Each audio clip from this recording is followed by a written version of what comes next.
So hello everybody, welcome back to my channel. So today हम start करेंगे royalty part 3, जिसमें मैं आपको बताऊंगी कि न्यूमेरिकल्स कैसे करते हैं।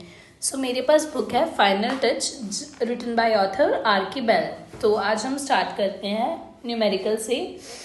सो मैं आपको स्टेटमेंट्स बोल रही हूँ, आप उसको ध्यान से सुनना और आप अपनी बुक में उस क्वेश्चन को ढूंढ सकते हो। मेरी बुक में क्वेश्चन नंबर 3 है, जिसमें लिखा है Angad took a lease of coal mine at ₹15 per toll of coal extracted subject to a minimum rent of ₹75,000 per annum with the right to recoup short workings over the first 4 years of lease। उसने क्या बोल दिया मेरे को? उसने बोल दिया कि एक अंगद है जिसने कोल माइन का लैंड है जो लीज पे लिया है। कितने रुपीस पे लिया है? At ₹15। It is 15 not 16।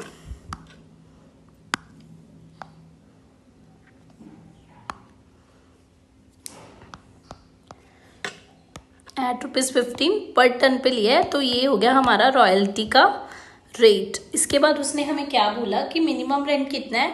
Minimum rent भी उसने हमको बता दिया कि 75,000 पर एनम है। इट इज़ 75,000 पर एनम है। उसके बाद उसने बोल दिया कि हम जो शॉर्ट वर्किंग्स अगर हमारी होती है किसी केस में, मिनिमम रेंट ज़्यादा पे करें तो हमारी शॉर्ट वर्किंग्स कितनी है? पहले 4 इयर्स में ही, ओनली फर्स्ट 4 इयर्स में हम उसको रिकूप कर सकते हैं। इसका मतलब ये हमारी फिक्स्ड रिकूपमेंट हो रही है शॉर्ट वर्किंग्स की, ना कि फ्लेक्सिबल, क्योंकि उसने बोल दिया कि पहले 4 या फर्स्ट 4 इयर्स में ही कर सकते हैं सिर्फ रिकूप। उसके बाद उसने हमें क्या दिया है? ईयर दिए हैं कि 5 इयर्स हैं। उसने हमें क्वेश्चन में ईयर दे दिए 1, 2, 3, 4 एंड 5। उसके बाद टन्स दे दिए कोल माइन के कि कितने हैं, तो वो है 2300, 3600, फिर 5000 है, फिर 5500 है एंड 8300। अब हमें पहले ये हमारे पास इंफॉर्मेशन है ना, ये इंफॉर्मेशन हमें गिवन है। इसके बाद हम क्या करेंगे? इसके बाद हमें एनालिटिकल टेबल बनाना पड़ेगा।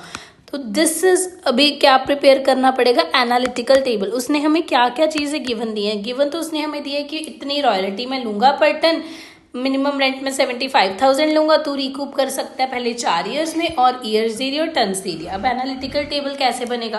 पहले हम इसमें ईयर लिख लेंगे कि भाई हाँ 5 साल के लिए उसने हमें दिया है, तो ये ईयर आ गया। उसके बाद हम क्या लिखेंगे? आउटपुट। आउटपुट में हमें पता है हमारे पास कितना कितना आउटपुट है। 2300 है, 3600 है, फिर 3600 है, फिर 5000, फिर 5500 and at last it is 8300।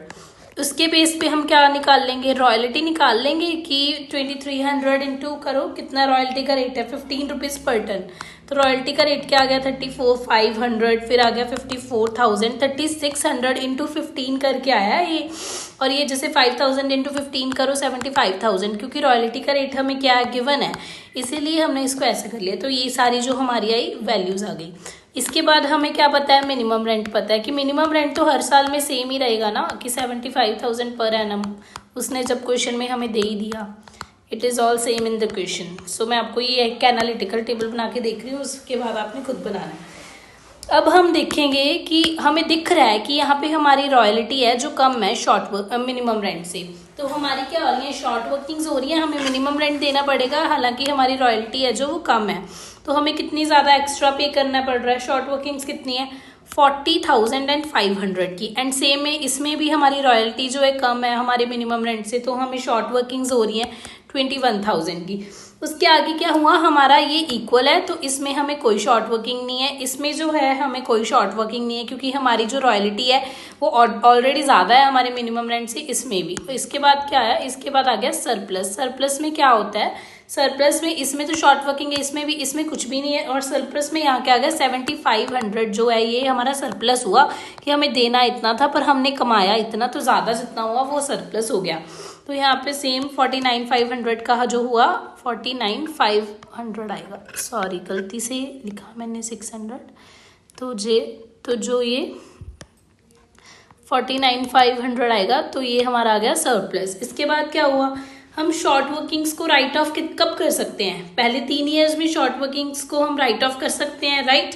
तो शॉर्ट वर्किंग्स रिकूप करनी है ना, एक तो राइट ऑफ होंगी, एक रिकूप होंगी। शॉर्ट वर्किंग्स रिकूप क्या होता है कि जब हम उसको कितना रिकवर कर लेंगे। शॉर्ट वर्किंग्स रिकूप मतलब शॉर्ट वर्किंग्स को कितना रिकवर कर रहे हैं, और शॉर्ट वर्किंग्स राइट ऑफ मतलब मेरे पास ना स्पेस इतनी ही थी, आगे स्पेस मैं एक बॉक्स आगे बना दूंगी बाद में, ऐसे शॉर्ट वर्किंग्स कैरिड डाउन, ऐसे बना शॉर्ट वर्किंग्स कैरिड डाउन, और जितनी हमने अमाउंट पेबल। पहले हमने एनालिटिकल टेबल में क्या किया, पहले तो मैंने ईयर आउट रॉयल्टी सब निकाल लिया, उसके बाद मैंने इन दोनों से कंपेयर कर लिया कि मेरी शॉर्ट वर्किंग्स और सरप्लस कितना कितना आया। अब मैं शॉर्ट वर्किंग्स उसने मेरे को ऊपर दिया है कि मैं पहले 4 ईयर्स में शॉर्ट वर्किंग को रिकूप कर सकती हूँ। ये मेरी शॉर्ट वर्किंग है, क्या मैं इसको इस साल में रिकूप कर सकती हूँ? नहीं कर सकती। क्या मैं इसको इस साल में रिकूप कर सकती हूँ? नहीं, इसको भी नहीं कर सकती, क्योंकि यहाँ पे तो मेरे को कोई सरप्लस हुआ ही नहीं है ना, यहाँ पे तो जो मेरे को टोटल है। अब ये मेरे पास 7500 एक्सेस है यहाँ पर 4th ईयर में, 4 ईयर तक मैं कर सकती। तो जो ये मेरी टोटल शॉर्ट वर्किंग्स हुई 40,500 प्लस 21,000, इट मीन 61,500 जो मेरी शॉर्ट वर्किंग्स है ना, वो मैं सिर्फ 4th ईयर तक ही रिकूप कर सकती थी। और मेरे पास एक्सेस कितना है, 7500 ही है एक्सेस, तो मैंने रिकूप कितना कर लिया, 7500 रिकूप कर लिया। बट याद रहे ये फिक्स्ड केस था, जब फ्लेक्सिबल होगा ना, तो अगर मान के चलो आपने जो ये 7500 रिकूप किया है ना, पहले इसमें से किया है, क्योंकि सबसे पहले हमारी शॉर्ट वर्किंग्स हुई थी ये, ठीक है। तो 7500 रिकूप कर लिया। अब ये तो रिकूप हो गया, ठीक है। कितना रिकूप नहीं हुआ, रिकूप नहीं हुआ भाई 54,000। आप देखो 61,500 में से मैंने 7500 रिकूप कर लिया, तो 61,000 में से कितना मेरा राइट ऑफ होना चाहिए, 54,000। मैंने क्या बोला था, अगर जो मेरा इतने साल तक, जब तक हमने उसने कहा है कि रिकूप कर सकते हैं, उसके बाद भी रिकूप नहीं हुआ, तो वो मेरा क्या हो जाएगा, लॉस। तो मैंने ये 54,000 राइट ऑफ करना है। अभी जो मैंने कैरी डाउन करनी है शॉर्ट वर्किंग्स, मैं कैरी डाउन कितनी करूंगी शॉर्ट वर्किंग्स, आप मेरे को बताओ। पहले ईयर में मेरी कितनी थी कैरी डाउन में, 40,500 ही थी। फिर इसमें 40,500 में 21,000 सेकेंड ईयर में प्लस हो गई, तो वो कितनी कैरी डाउन हो गई, 61,500। फिर जो 3rd ईयर था उसमें भी मैं कुछ रिकवर नहीं कर पाई, 3rd ईयर में भी कितनी कैरी डाउन हुई, 61,500। ये आप बनाओ ना बनाओ डजेंट मैटर, बस आपको समझ आना चाहिए। और उसके बाद यहाँ पे आपने उसके बाद आपने जो 7500 है वो रिकवर कर लिया था यहाँ पे, और 45,000 का 54,000 का आपको हो गया लॉस।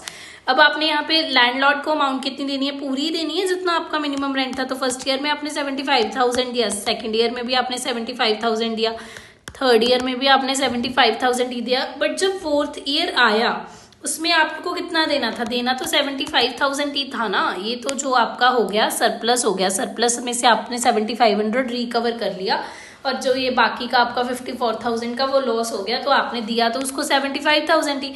पर जब 5th ईयर आया, अब आप ना कोई लॉस रिकवर कर सकते हो, ना आपके पास रिकूप का कोई राइट बचा है, तो आप ऑब्वियस क्या होगा, आप जब जो आपकी रॉयल्टी है फिर वो ज्यादा जाएगी मिनिमम रेंट से। आपकी रॉयल्टी कितनी थी इस ईयर में, 124,500, तो आप यहाँ पे 5th ईयर में पे करोगे 124,500। ये हमारा बन गया एनालिटिकल टेबल। इसमें सिर्फ क्वेश्चन में हमें एनालिटिकल टेबल बनाना सिखाया था, आप नोट डाउन कर सकते हो। ये हमें चीजें गिवन थी, इससे हमने एनालिटिकल टेबल बनाया, ईयर लिखा, आउटपुट, उससे रॉयल्टी निकाली, मिनिमम रेंट गिवन था, फिर शॉर्ट वर्किंग सरप्लस निकाल दिया, जितनी रिकूप हुई 4th ईयर तक वो हमने लिख ली, राइट ऑफ हुई वो लिख ली, और 3 सालों में कैसे कैसे वो कैरी डाउन हो। पहले साल में 40,500 थी, नेक्स्ट ईयर 21,000 हुई, तो वो प्लस होके 61,500। 3rd ईयर में भी वो रिकूप नहीं हुई, इसलिए वो इतनी ही कैरी डाउन होगी, क्योंकि और कोई शॉर्ट वर्किंग नहीं थी। फिर हमने पेमेंट दे दी लैंडलॉर्ड को। So this is our first question, जिसमें मैंने आपको सिर्फ एनालिटिकल टेबल बनाना सिखाया है। I hope you get that. अब आगे हमें करना है, नेक्स्ट क्वेश्चन है, जिसमें हमें सिर्फ बताया है कि इट्स द सेम क्वेश्चन, इसमें बस स्ट्राइक के बारे में बताया। लाइक मेरी बुक में 5th क्वेश्चन है, आप नोट कर लेना अपनी बुक में कौन सा है, मैं आपको रीड करके बताती हूँ। The question is, the coal company took a mine from a landlord at a royalty of ₹10 per ton of coal raised. इन्होंने क्या बोल दिया, ₹10 of a coal raised, ton per ton की रॉयल्टी बता दी कि ₹10 लेगा, ठीक है। उसके बाद उन्होंने बता दिया कि मिनिमम रेंट जो वो लेगा वो 50,000 लेगा पर ईयर। इसके बाद उन्होंने बोला कि short workings are recoverable out of excess royalties of the next 2 years only. उसने क्या बोल दिया कि अगर तुम्हारी कोई शॉर्ट वर्किंग्स हुई हैं तो वो रिकवरेबल हैं सिर्फ और सिर्फ नेक्स्ट 2 ईयर्स के बाद सिर्फ। इसका क्या मतलब होता है, जिस साल में आपकी जो शॉर्ट वर्किंग हुई उसके अगले 2 साल में ही आप रिकवर कर सकते हो। मतलब ये फ्लेक्सिबल रिकूपमेंट का केस है, फिक्स्ड का नहीं। फिक्स्ड में क्या होता है कि आप सिर्फ पहले 2 में ही रिकवर कर सकते हो, पर इसमें क्या बोला, इस साल में अगर आपकी शॉर्ट वर्किंग हुई है तो आप इसमें रिकवर कर सकते हो और इसमें रिकवर सकते हो। अगर इस साल में शॉर्ट वर्किंग हुई है तो इसमें रिकवर कर सकते हो और इसमें रिकवर कर सकते हो। नेक्स्ट 2 ईयर्स ओनली में आप इसको रिकवर कर सकते हो। इसके बाद इन्होंने क्या बोला, इसके बाद इन्होंने बोला in the event of strike minimum rent is to be reduced proportionately. जब कोई स्ट्राइक हो रही है या फिर आप बोल रहे हो रिसेशन का पीरियड आ रहा है, कुछ भी हो रहा है किसी भी साल में, तो आपको मिनिमम रेंट भी रिड्यूस करना पड़ेगा क्योंकि आपकी रॉयल्टीज भी ऑटोमेटिकली कम होगी। अब हमने बोला था कि जो मेरी मिनिमम रेंट है 50,000 पर ईयर है, बट अगर किसी ईयर में किसी प्रॉब्लम के कारण, इकोनॉमिकल प्रॉब्लम के कारण, लॉज एंड रेगुलेशंस के कारण कोई भी प्रॉब्लम आ रही है तो उसमें अगर हमारी रॉयल्टीज हम अर्न कम करेंगे तो फिर उतने ही हिसाब से हमारा मिनिमम रेंट भी कम हो जाएगा। It will be given in the question to you. तो आगे चलो हम करते हैं। आगे इसमें क्या बोला हुआ है, इसमें बोल दिया कि ईयर दिए हैं 2012, 13, 14, 15 and 16। So here I am taking it as a 1, 2, 3, 4, 5, 12, 13, 14, 15, 16। Okay, सो उन्होंने हमें आउटपुट भी दिया है, ये है 4000 पर टन, पर टन नहीं है, इट्स टन। उसके बाद वेट करो, मैं इसको क्लियर ही कर देती हूँ, फिर आप लोगों को समझ नहीं आएगा, प्रॉब्लम होगी समझने में। Yes, it's now it is output दिया है 4000 टन, इसका दिया है 4500 टन्स, इसका दिया 6000 टन, 7000 टन। अब देखो जो लास्ट ईयर है ना, उन्होंने मेंशन कर दिया कि आउटपुट 3000 टन्स है, पर स्ट्राइक रही है इस साल में फॉर 3 मंथ्स। उन्होंने बता दिया कि इस स्ट्राइक रही है 3 मंथ्स की, तो ये सारी इंफॉर्मेशन हमें गिवन है। इसके बाद हमें जो चीज़ देखनी है वो क्या है, हमें बोला गया है कि प्रिपेयर करो रॉयल्टी का एनालिटिकल चार्ट। याद रखना कि अगर सिर्फ रॉयल्टी का एनालिटिकल चार्ट बनाने के लिए भी आएगा तो वो भी सिर्फ 5 मार्क्स में आएगा। अब हमें ऊपर आउटपुट तो दिया ही था, सेम एज लास्ट वन। ये आउटपुट भी दिया हुआ है, हमें क्या दिया है, 4000 दिया है, आउटपुट दिया है ना हमें 4000 दिया था, 4500, 6000, 7000 एंड 3000। इसमें इसको अंडरलाइन कर लिया करो कि हमें याद रहे कि इस मंथ में क्या, इस ईयर में क्या है, हमारी स्ट्राइक हुई थी। फिर इस हिसाब से हमने क्या निकाल ली, रॉयल्टी निकाल ली। रॉयल्टी कितनी आएगी, ₹10 पर टन के हिसाब से 40,000 आएगा, 45,000 आएगा, 60,000 आप लिखो, आपको भी पता होना चाहिए, 70,000 और यहाँ पे आएगा 30,000। इसके बाद हमें मिनिमम रेंट दिया हुआ है ना, उन्होंने बोला कि मिनिमम रेंट रिड्यूस होगा। मिनिमम रेंट हर साल के लिए दिया है 50,000, 50,000, 50,000, 50,000। बट इसने क्या बोला कि 3 मंथ्स की स्ट्राइक रही, तो यहाँ कितना हो गया, 37,500 हो गया मिनिमम रेंट। कैसे हुआ ये देखो, 50,000 था पर ईयर का, कितने साल का, अभी 3 महीने के लिए तो स्ट्राइक रही, तो ये 4 हो गया। डिवाइड इसको करो, डिवाइड 4 1 सा 4, 2 सा 8 एंड इट इज ऑल 20, 4 5 20, 12,500। तो ये 50,000 में से आप 50,000 में से आप लोग 12,500 को माइनस करो, कितना बचा, बोलो आप लोग बोलो, अरे answer, give me answers in my comment. तो कितना बचा, इट हैज़ बीन लेफ्ट, क्या बोलते हैं इसको, 9 after 2 7 और 4 after 37,500। तो ये आ गया हमारा 37,500। कैसे किया हमने, मैं आपको इसको दोबारा देखो कि हमें उसने बोला था कि हमारा जो वो रेंट है ना वो रहेगा, क्या बोलते हैं, क्या बोला था उसने, हमारा जो रेंट रहेगा वो रहेगा 50,000 पर ईयर का, पर 3 महीने स्ट्राइक हो गई। अब जब हमने कुछ कमाया ही नहीं तो वो मिनिमम रेंट भी तो कम करेगा ही ना। उसने क्वेश्चन में दे दिया कि स्ट्राइक हुई 3 महीने के लिए, 50,000 का रेंट था, 50,000 में से 3 महीने का रेंट क्या हो जाएगा, चला जाएगा। तो वो 50,000 में से 3 महीने का रेंट जब चला जाएगा तो वो बचेगा कितना, 37,500। तो ऐसे हमने मिनिमम रेंट को निकाल लिया जिस ईयर में स्ट्राइक थी। इसके बाद हमने निकाली शॉर्ट वर्किंग्स की, शॉर्ट वर्किंग्स कितनी हुई, यहाँ पे 10,000 की हुई, यहाँ पे 5,000 की हुई, यहाँ पे कोई शॉर्ट वर्किंग नहीं है, यहाँ पे भी कोई शॉर्ट वर्किंग नहीं है और यहाँ पे भी कोई शॉर्ट वर्किंग नहीं है। नहीं, लास्ट ईयर में है हमारी शॉर्ट वर्किंग कितने की, 7,500 की। उसके बाद हमारा सरप्लस गेन होगा, है ना। तो सरप्लस कितना हुआ हमें, सरप्लस इस साल में कोई नहीं, इस साल में सरप्लस कोई नहीं, इस साल में 10,000 का सरप्लस है और इस साल में 5,000 का सरप्लस है। Is it 5,000? बोलो भाई, तुम लोग बोलोगे कितने कितने का सरप्लस है? 20,000 का सरप्लस है। I have written it wrong. 20,000 का सरप्लस है और इसमें कोई सरप्लस नहीं है। अब शॉर्ट वर्किंग्स को रिकूप करना है। उसने क्या बोला था कि आप 2 साल में रिकूप कर सकते हो। रिकूप होता है, राइट ऑफ होता है, कैरी डाउन होता है और पेमेंट होती है। Short workings right of, short workings carry down और पेमेंट, है ना, यही होता है। तो जो आपका ये इसकी शॉर्ट वर्किंग्स हुई है आपकी 10,000 की, ये 10,000 की शॉर्ट वर्किंग्स आप यहाँ पे रिकूप कर पा रहे हो? नहीं, क्योंकि यहाँ पे क्या है आपका, यहाँ पे तो भैया आपका सिर्फ क्या हो रहा है, आपकी और शॉर्ट वर्किंग्स हो रही हैं। और इसको जो आपकी ये है, क्या बोल रहे हो आप, ये है, इसको सेकेंड ईयर में रिकूप कर पा रहे हो? यस कर पा रहे हो। तो ये 10,000 तो आपने भाई रिकवर कर लिया। इसका यहाँ पे कर सकते थे और यहाँ पे कर सकते थे। कैरी डाउन कितना किया आपने? 10,000 इस ईयर में किया, 15,000 इस ईयर में किया, ओके। और उसके बाद इस ईयर में कितना रह गया? 5,000। 10 यहाँ पे किया, प्लस 5 हो गया 15,000।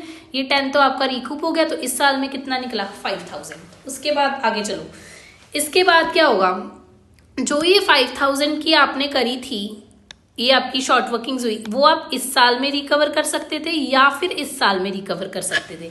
तो क्या वो इस साल में रिकवर हो रही हैं? हो रही हैं। 5,000 ही बची थी, 5,000 रिकवर वो हो गई। तो क्या हो गया इसमें, आप लोग मेरे को बताओ। 5,000 रिकवर हो गया आपका। तो यहाँ पे बैलेंस जो बचा है वो कुछ भी नहीं बचा। मैं आपको क्लियर करके लिख देती हूँ कि देखो, ये 10,000 की जो थी, 10,000 आप सेकेंड ईयर में कर सकते थे या थर्ड ईयर में कर सकते थे। तो क्या हुआ, आपने इसमें थर्ड ईयर में 10,000 का 10,000 पूरा रिकूप कर लिया। और जो 5,000 था वो आप थर्ड ईयर में कर सकते थे या फोर्थ ईयर में कर सकते थे। तो फोर्थ ईयर में आपका 20,000 में से 5,000 रिकवर हो गया। तो कैरी डाउन बैलेंस कुछ भी नहीं बचा। पहले साल में 10,000 था, फिर कैरी डाउन हो गया 15,000 क्योंकि 10 में 5 ऐड हो गया। उसके बाद 15 में से उसके बाद थर्ड ईयर में आपका रह गया बैलेंस 5,000 क्योंकि 10,000 आपने कर लिया रिकूप। उसके बाद जो आपका 5,000 था वो भी रिकूप हो गया फोर्थ ईयर में। तो आपका कैरी डाउन बैलेंस तो कुछ भी नहीं बचा। तो राइटिंग ऑफ बैलेंस भी कुछ नहीं बचा क्योंकि सारा आपने रिकूप कर लिया, ठीक है। इसके बाद क्या हुआ, ये वाला जो बैलेंस था ये तो आप नहीं रिकूप कर सकते ना, क्योंकि आपको साल ही नहीं बताया आगे, नेक्स्ट 2 ईयर्स में आप रिकूप कर सकते थे। तो यहाँ पे फर्स्ट ईयर में आप कितनी पेमेंट करोगे? पूरी पेमेंट करोगे 50,000 की। यस, आपने पूरी 50,000 की पेमेंट कर दी। सेकेंड ईयर में भी पूरी 50,000 की पेमेंट कर दी। थर्ड ईयर में भी आपने पूरी की पूरी पेमेंट की 50,000 की, क्योंकि आपका 10,000 एक्सेस था वो आपने रिकवर कर लिया। तो बचा क्या? 50,000 बचा 60,000 में से। अब फोर्थ ईयर में देखो, 70,000 आपकी रॉयल्टी थी, 50,000 आपका मिनिमम रेंट था, उसमें से 70,000 में से 20,000 आपका एक्सेस था, जिसमें से आपने 5,000 क्या कर लिया? रिकवर कर लिया। और कुछ तो रिकवर करने वाला बचा नहीं। फिर भी सरप्लस कितना बच गया? 20 में से 5 माइनस कर दो, 15,000 सरप्लस बच गया। तो हमें क्या देना होता है? रॉयल्टी देनी होती है। मिनिमम रेंट जब कम हो तो रॉयल्टी तो थी भाई 70,000, मिनिमम रेंट था 50,000। इस 50,000 में से जो 20,000 था वो एक्सेस का था, जिसमें से 5,000 मैंने रिकवर करना था, वो रिकवर कर लिया। एक्सेस फिर भी बचा मेरे पास 15,000।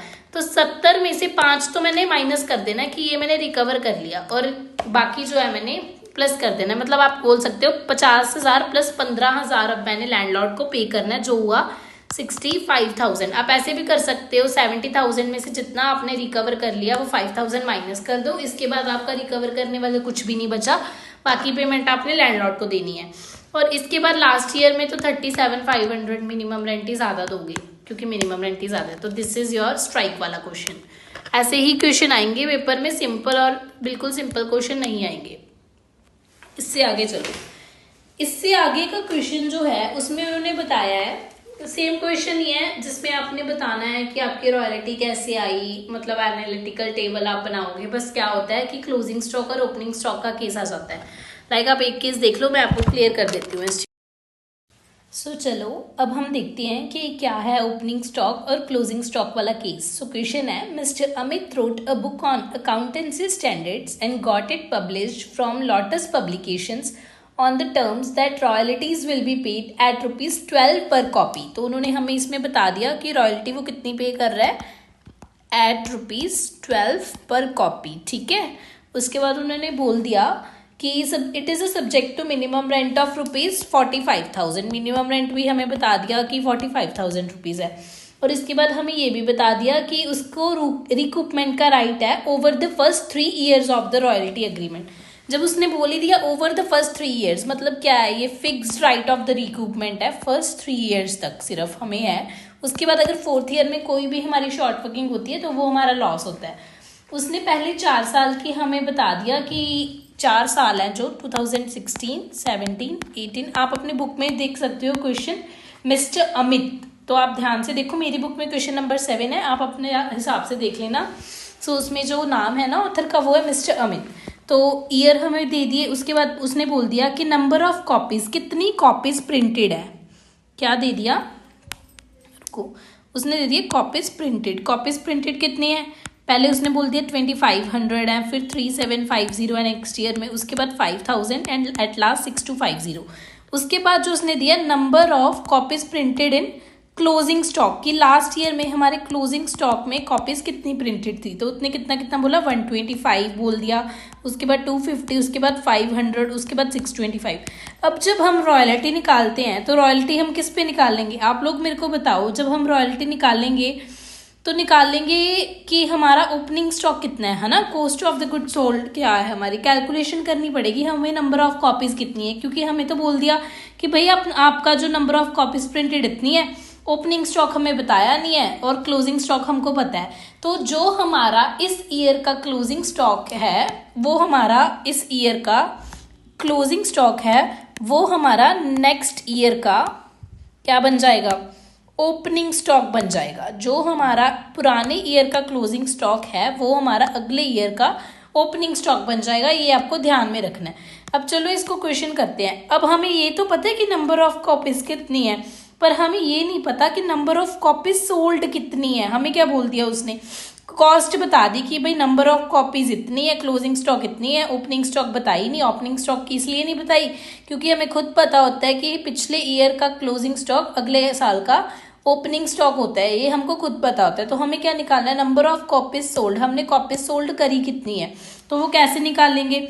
देखो 2016, 2017, 2018 और 2019 का हमने क्या ले लिया, टेबल बना लिया। This is not the analytical table, इसमें तो सिर्फ हम ये निकाल रहे हैं कि हमारी नंबर ऑफ कॉपीज सोल्ड कितनी है। पहले हम लिख लेंगे कि हमारी नंबर ऑफ कॉपीज कितनी है। नंबर ऑफ कॉपीज कितनी है, 2500 है 2016 में, as given in the question हमने सेम लिखा है कि नंबर ऑफ कॉपीज कितनी है 2500 है, नेक्स्ट ईयर में 3750 है, उसके अगले साल में 5000 है एंड देन 6250। अब हमें क्या निकालना है, नंबर ऑफ कॉपीज सोल्ड। तो क्या करेंगे, इसमें ओपनिंग स्टॉक प्लस करेंगे। इसका हमें इससे पहले का ईयर पता नहीं है तो होगा नहीं। इसका जो क्लोजिंग स्टॉक था 2016 का, ये 2016 का, वो 2017 का ओपनिंग स्टॉक, इसको प्लस कर देंगे। फिर ये 150 है जो वो अगले साल का 250 है जो ये अगले साल का ओपनिंग स्टॉक, 500 उससे अगले साल का ओपनिंग स्टॉक हो गया, ठीक है। उसके बाद क्लोजिंग स्टॉक को हमने क्या करना है, माइनस कर देना। इस साल का क्लोजिंग स्टॉक क्या है 125, इस साल का क्या है 250, इस साल का 500 एंड इस साल का 625, ये हमने कर दिया माइनस। टोटल जितना आया हमारा 23753625, आप करो कैलकुलेट, आपका भी आ जाएगा, इट्स टू इजी। हमें बस निकालना होता है। क्या होता है, हम जब निकालते हैं ना, उसने हमें क्वेश्चन में क्या दिया कि लोटस पब्लिकेशंस ने राइट किया था रॉयल्टीज वो पे करेगा ₹12 पर कॉपी सोल्ड। मैंने आपको क्या बोला था, रॉयल्टी हम पे करते हैं या आउटपुट पे जहाँ हमारी जितनी सेल हुई। अब उसने हमें दे दिया क्वेश्चन में कि जो रॉयल्टीज हम दे रहे हैं ना वो कॉपी सोल्ड पे दे रहे हैं, और हमें जो क्वेश्चन में ये आउटपुट गिवन है ना, ये वाला, ये सोल्ड नहीं दिया हुआ, ये हमें दिया हमारे पास कॉपीज कितनी है और क्लोजिंग स्टॉक दे दिया। हमें पता है हम कैसे निकालेंगे कॉपीज और कॉस्ट ऑफ द सेल्स क्या होती है ना, यही होती है मतलब opening stock minus purchases plus closing stock, ऐसा ही होता है ना। तो हमें टोटल पता है कि हमारे पास कॉपीज कितनी थी, तो हमने वो लिख ली। उसमें से हमने ओपनिंग स्टॉक, पिछले साल का क्लोजिंग स्टॉक इस साल का ओपनिंग स्टॉक बन जाएगा, वो हमने इसमें प्लस कर दिया, और बाकी जो था फिर वो हमने इसमें से माइनस कर दिया। आई होप यू अंडरस्टैंड। इसके आगे अब हम चलते हैं। अब हमने क्या बनाना है, एनालिटिकल टेबल बनाना है। और एनालिटिकल टेबल तो मुझे लगता है आप सबको बनाना आता है, आप सब बना ही लोगे कि नंबर ऑफ कॉपीज सोल्ड आपके पास आ गई है, रॉयल्टी पता है, मिनिमम रेंट पता है, बाकी सब पैसे सेम करना है और आप कर लोगे। आई होप आप कर लोगे। अगर आपको कोई डाउट आता है तो यू कैन कमेंट मी, मैं आपको करवा दूंगी। उससे नेक्स्ट क्वेश्चन ऐसा होता है कि कई बार स्ट्राइक का क्वेश्चन होता है और जो दूसरे क्वेश्चन होते हैं वो मिक्स होके आ जाते हैं, तो मुझे लगता है कि आप लोग कर सकते हो। अगर आपसे नहीं हो रहा तो इट्स ओके, आप मेरे को कमेंट्स में रिप्लाई करो, मैं आपको जरूर करवाऊंगी। So what is the next question? इसमें क्या है, इसमें हमें लेजर्स अकाउंट बनाने होते हैं। देखो, एक तो लेजर्स अकाउंट बनते हैं उसमें लेसर के अकाउंट में, एक बनते हैं लेसी के अकाउंट में। जब हम जर्नल एंट्रीज डालते हैं, हमें जर्नल एंट्रीज डालनी होती है। जर्नल से हम क्या बना सकते हैं? लेजर कौन कौन से बन सकते हैं? लेजर कौन कौन से बनेंगे आप बताओ मेरे को। लेजर बनेगा रॉयल्टीज रिसीवेबल का, ये बनेगा लेसर के अकाउंट में, not in the account of Lesi. Royalties receivable का बनेगा, शॉर्ट वर्किंग सस्पेंस का बनेगा, क्योंकि उसने एक बार तो शॉर्ट वर्किंग रखी है, ये बन सकता है। बैंक अकाउंट तो बनेगा ही बनेगा दोनों की साइड से। लेजर ये लेसर में बनता है, ये भी लेसर में बनता है, ये लेसर और लेसी दोनों में बनता है जो लेजर अकाउंट्स होते हैं। आई होप आपको लेजर्स अकाउंट बनाने आते हैं, बट अगर आप लोग चाहते हो कि मैं आपको लेजर्स अकाउंट बनाने सिखाऊं तो मैं आपको लेजर अकाउंट बनाने सिखा सकती हूँ। और अब अगर मैं बात करूँ जो रॉयल्टीज हम पे करते हैं, रॉयल्टीज पेबल, वो कहाँ बनता है? वो लेसी के अकाउंट में बनता है। और उसके बाद शॉर्ट वर्किंग्स का होता है, वो भी लेसी तो बनाता ही है। उसके बाद बैंक तो लेसी में भी बनता है। प्रॉफिट एंड लॉस दोनों में ही बनते हैं, ठीक है, ये मैंने आपको बता ही दिया। प्रॉफिट एंड लॉस बनते हैं तो दोनों अकाउंट्स बनते हैं। अब जब जिस डेट को रॉयल्टीज आती हैं, रॉयल्टीज क्या होती है? इनकम क्रेडिट साइड चली जाती है, एक्सपेंसेस डेबिट साइड चले जाते हैं। जब रॉयल्टीज आएंगी क्रेडिट साइड कब जाएंगी? जब लैंडलॉर्ड को मिल रही है। डेबिट साइड कब होगी? जब लेसी उसको पे कर रहा है। सेम है कि मैं आपको एक क्वेश्चन करके दिखाती हूँ, उसमें हम लेजर भी बना लेंगे, ठीक है। तो इसके साथ आपका ये वाला चैप्टर कंप्लीट हो जाएगा। उसके बाद अगर आपको कोई भी डाउट होगा तो you can message me any time, comment down, और मैं आपको ज़रूर रिप्लाई करूँगी उस चीज़ का। चलो आज हम देखते हैं सो कैसे हम इसका कर सकते हैं। एक क्वेश्चन है मेरी बुक में, 10th क्वेश्चन है, आप देखो आपकी बुक में कौन सा है। A company leased Colliery on 1st January 2014 at a minimum rent of rupees 20,000, merging into a royalty of rupees 1.50 per ton. Royalty कितनी है? रुपीज 1.50 पर टन। तो उसने बोल दिया to recoup short working within the first 3 years of the lease. मतलब क्या बोल दिया? First 3 years of the lease. ऐसे तो सब्सिक्वेंट तो कुछ नहीं है, तो ये फिक्स्ड राइट ऑफ रिकूपमेंट है। इसके बाद उसने बोल दिया, क्या बोला कि the output of the colliery for the first years were 9,000 tons, 12,000 tons, 16,000 tons and 20,000 tons respectively.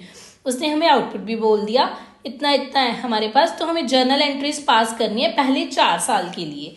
तो क्या करेंगे? पहले तो एनालिटिकल टेबल बना लेंगे। एनालिटिकल टेबल में क्या लिखेंगे कि हमारे पास 4 साल है, 4 साल में जो उसने मेरे को आउटपुट बताया वो है इतना 9,000, उसके बाद 12,000, 16,000 एंड देन 20,000। ये इन्फॉर्मेशन उसने मुझे गिवन दी है।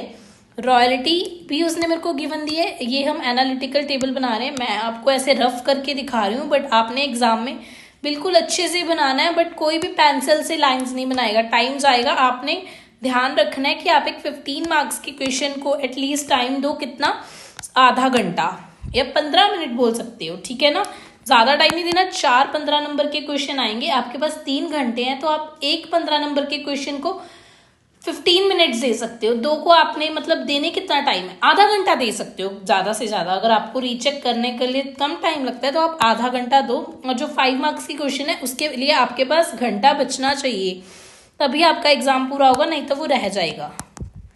रिकूप। उसके बाद short workings right of, carry down भी आप लिख सकते हो, मैं सीधा पेमेंट कर रही हूँ, ठीक है, वो ऐसे रफ होता है। उसके बाद चलो हमें मिनिमम रॉयल्टी पता है कितनी है? 1.50 पर टन है। तो रॉयल्टीज के हिसाब से कितनी होगी? 1350, 18,000, 24,000 एंड 30,000। देखो बहुत सिंपल क्वेश्चन है, कोई स्ट्राइक का केस नहीं है, कुछ भी नहीं है। मिनिमम रेंट हमें पता है 20,000 इन द ऑल ईयर्स, तो मैंने ऐसे लिख दिया। आपने पेपर में शॉर्ट वर्किंग्स कितनी है? यहाँ 6,500 की, यहाँ 2,000 की, और यहाँ तो सरप्लस है, ठीक है। इसके बाद सरप्लस कितना है? 4,000 का और 10,000 का, इतना हमारे पास सरप्लस है।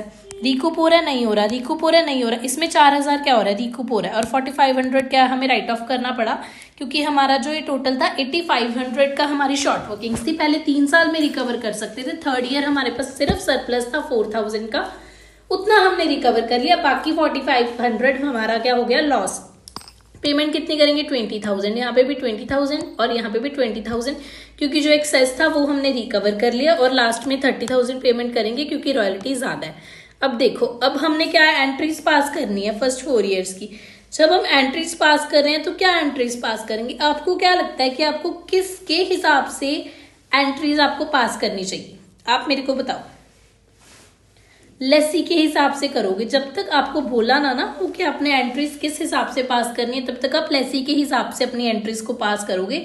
बाकी आपको बताया जाता है। और जो 15 मार्क्स का क्वेश्चन आएगा उसमें आपको जर्नल एंट्रीज भी पूछ सकते हैं, थ्योरी क्वेश्चन आ सकता है कि आपको किसके हिसाब से पास करनी है, फिर आपको दोनों के हिसाब से पास करनी पड़ेगी, लेसी और लेसर। थ्योरी लिखनी है, फिर जर्नल एंट्रीज को एक्सप्लेन करना है। 15 मार्क्स का क्वेश्चन, मैक्सिमम 6 पेजेस तो आपके भरने ही चाहिए, उससे कम में आपको वो नंबर काटते हैं, ठीक है। और उसमें भी क्या होगा, उसमें आपको थ्योरी लिखनी है, कंक्लूजन भी लिखना है लास्ट पे, सो आपको अपना क्वेश्चन कंप्लीट करना है। तो इसमें जो हमारा जो ये प्रैक्टिकल क्वेश्चन है वो भी आ सकता है, उसमें लेसी लेसर दोनों की बिहाफ से एंट्रीज पूछी जा सकती है। यहाँ पे मैं लेसी के बिहाफ से एंट्रीज डाल रही हूँ कि पहले साल में क्या होएगा, वो रॉयल्टीज पे करेगा। रॉयल्टीज पे करेगा तो कितनी पे करेगा, 13,500। ये देखो 13,500 उसकी रॉयल्टी है। ये शॉर्ट वर्किंग क्या बना दिया, पहले 3 साल में रिकवर कर सकता है तो वो उसने एसेट बना लिया, डेबिट कर लिया। कितने से डेबिट किया आप बताओ, 6,500 से, जितनी शॉर्ट वर्किंग थी। टू लैंडलॉर्ड, लैंडलॉर्ड को उसने टोटल कितना पे करा है भाई, लैंडलॉर्ड को तो पूरा 20,000 पे करा है, ये देखो, तो यहाँ आ गया। फिर उसके बाद क्या हुआ, साल का एंड आया, ये है December 31, आप लिख लेना साइड पे, ये मैंने फॉर्मेट नहीं बनाया। उसके बाद लैंडलॉर्ड लाइबिलिटी बनाई थी, उसको कैंसिल कर दिया 20,000 से। तो उसके बाद बैंक में से पेमेंट कितनी हुई, बैंक इज अ गिवर इसलिए बैंक को क्रेडिट किया, तो 20,000 की हो गई पेमेंट।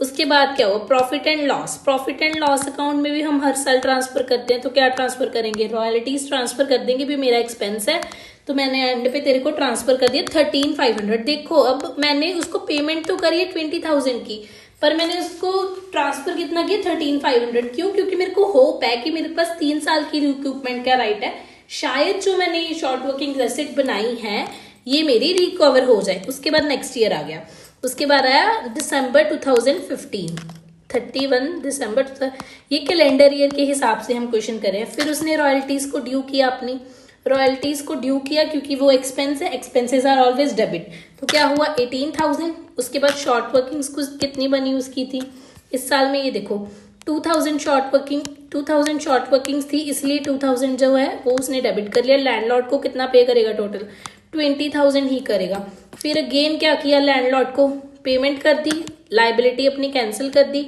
मैं देखो बार बार बोल रही हूँ, अगर आप मेरे स्टूडेंट्स हो, अगर आप मेरी कोई भी वीडियो देख रहा है तो आप क्या करोगे, साथ में लिख के आओगे ऐसे करके ब्रैकेट में, बैंक इज अ गिवर, कि आपका पेपर डिफरेंशिएट हो, भी आपको आता है। अगर आपको नहीं आता तो फिर आप कैसे लिखोगे, है ना। उसको तो चलो पेपर मार्क्स तो उसने सबको देने ही है, जो एग्जामिनर है उसको क्या लगेगा कि इम्प्रेशन जो आपका पढ़ना चाहिए ना पेपर पे, वो अच्छा पढ़ना चाहिए, कि आपका इम्प्रेशन बहुत अच्छा जा रहा है एग्जाम पे। तो यहाँ पे मैंने 18,000 उसको पे कर दिए, क्योंकि उसके बाद नेक्स्ट ईयर आया, मेरे को फिर भी होप है कि मेरी शॉर्ट वर्किंग्स रिकूप हो जाएंगी, इसलिए मैंने ये किया। 31 दिसंबर 16 में क्या हुआ, फिर मैंने रॉयल्टीज़ को ड्यू किया। बट थर्ड ईयर में क्या हुआ, मेरी जो है ना शॉर्ट वर्किंग्स नहीं है, तो मैं रॉयल्टी 24,000 को पूरा ही ड्यू करूँगी, ठीक है। इसके बाद क्या होगा, लैंडलॉर्ड को तो मैंने जी कर दिया डेबिट, क्योंकि मैंने करनी है लाइबिलिटी कैंसिल। अब लैंडलॉर्ड नहीं तो मेरे को राइट दिया था कि मैं अपनी शॉर्ट वर्किंग्स रिकूप कर लूँ। अब यहाँ पे जो मैंने अपने एसेट बनाए थे, यहाँ पे वो क्या कर लूँ, जितने से मेरा रिकवर हो रहा था 4,000 से ऊपर, ये देखो 4,000 ही रिकवर हो रहे हैं ना सिर्फ, तो इसमें मैं क्या करूँ, इसको मैंने रिकवर कर लिया, एसेट कैंसिल कर दिया इतना कि भाई मेरा रिकवर हो गया, इनकम आ गई। और जो बाकी मैंने था बचा हुआ 20,000 बैंक से कर दिया पे। अब आया मेरा लास्ट ईयर 2017 में मैं क्या करूँगी, रॉयल्टीज़ हैं, royalties account debit to landlord, कितना करूँगी लैंडलॉर्ड को ड्यू 30 का 30 पूरा, क्योंकि मैं अब शॉर्ट वर्किंग्स अगर मेरी है भी तो वो मेरा लॉस माना जाएगा। उसने मेरे को 3 साल ही दिए थे रिकवर करने के लिए, मैं रिकवर नहीं कर पाई, वो मेरा फॉल्ट है, लैंडलॉर्ड का कोई फॉल्ट नहीं है। उसके बाद 2 bank account and then here is 30,000 and then at last profit and loss में क्या आ जाएगा, आप लोग मेरे को बताओ। Profit and loss account debit to royalties, royalties तो जाएंगी ही जाएंगी 30,000 की, और एंड पे क्या आ जाएगा, जो ये आपका बैलेंस राइट ऑफ हुआ है 4500 का वो भी जाएगा। ये आप अलग से भी एंट्री डाल सकते हो, जैसे कि मैंने अलग से डाल दिया, आप मर्ज भी कर सकते हो। Profit and loss account debit to short working suspense कितना आएगा 4500। आई होप आपको ये एंट्री समझ आ गई हो। आप इसको मर्ज भी कर सकते हो, कई बार बुक्स में ये एंट्री मिसिंग होती है बट फिर एग्जाम्स में आपके इसके नंबर काटे जाते हैं, तो आपको ध्यान रखना है। अब इसका लेजर बनाना है, तो लेजर क्या बनाएंगे, रॉयल्टीज अकाउंट बनाएंगे। रॉयल्टीज अकाउंट में ये क्या है, ये बैलेंस आएगा, जो बैलेंस आएगा बताओ आप मेरे को। नहीं आएगा भाई, बैलेंस तो नहीं आएगा ना, हम रॉयल्टीज दे रहे हैं। पहले आएगा 2 बैंक अकाउंट, क्या आएगा आप लोग मेरे को बताओ ना, क्या आना चाहिए आपके हिसाब से। यही आना चाहिए कि अगर आप रॉयल्टीज दे रहे हो, रॉयल्टीज किसे दे रहे हो, लैंडलॉर्ड को दे रहे हो। अगर आप लैंडलॉर्ड का अकाउंट बना रहे हो तो आपको आएगा by royalties account, by short workings account, है ना, ये सब आएगा। रॉयल्टीज अकाउंट बना रहे हो तो 2 लैंडलॉर्ड आ जाएगा 13,500। उसके बाद ऐसे ही आपको लेजर्स अकाउंट बनाने। अगर आप लोग चाहते हो कि मैं आपको लेजर्स एक्सप्लेन करूँ, so you can contact me, I will explain you the ledgers. So ये हमारा चैप्टर खत्म हो गया, बाकी सारे क्वेश्चन सेम है। आपको एनालिटिकल टेबल देखने की जरूरत है। अगर आपका एनालिटिकल टेबल गलत हो गया ना, तो फिर आपका सारा ही गलत हो जाएगा, आगे जो क्वेश्चन होगा तो फिर स्टेप मार्किंग भी नहीं होगी। आई होप यू अंडरस्टैंड। बाकी थैंक यू, अब मिलते हैं नेक्स्ट वीडियो के साथ। Next chapter I will share with you soon. Thank you so much.